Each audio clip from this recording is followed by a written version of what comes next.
LAC पर भारत अब चीन की हर हरकत का मुंहतोड़ जवाब देगा। खबर है कि भारत के साथ तनाव के बीच चीन अपनी सक्रियता बढ़ाने से बाज नहीं आ रहा है। ताजा रिपोर्ट के मुताबिक चीनी वायुसेना पूर्वी लद्दाख सीमा के पास बुनियादी ढांचे का निर्माण कर अपनी ताकत बढ़ा रही है।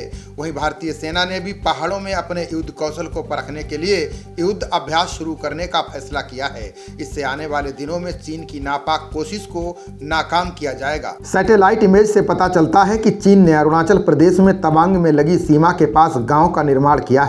चीनी पीएलए की सेना ने उस तरफ सड़क भी बना ली है। बता दें कि पीपुल्स लिबरेशन आर्मी एयरफोर्स अपनी क्षमताओं को अधिकतम करने के लिए एलएसी के पार बुनियादी ढांचे का तेजी से निर्माण कर रही है। बुनियादी ढांचे के तहत चीन खतरनाक एयरक्राफ्ट, हवा में मार करने वाली मिसाइल, मजबूत रडार नेटवर्क बढ़ाने में लगा हुआ है। इसके अलावा चीन युद्ध के लिए सैनिकों की संख्या और बढ़ाने पर फोकस कर रहा है। ड्रैगन की इस तरह की हरकत से विवाद और अधिक बढ़ सकता है। दोनों देशों के रिश्तों में खटास आने की प्रबल संभावना जताई जा रही है। वहीं भारत चीन की हर तरफ की गतिविधि पर नजर बनाए हुए है। जिंगजियांग और तिब्बत में बढ़ रही चीन की हर हरकत का जवाब देने के लिए भारत ने कमर कस ली है।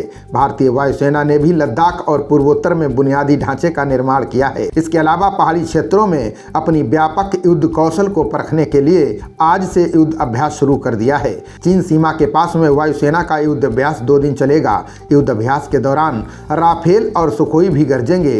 यह युद्ध अभ्यास वायुसेना चाबुआ, जोरहट, तेजपुर और हासिमपुरा एयरबेस पर करेगी।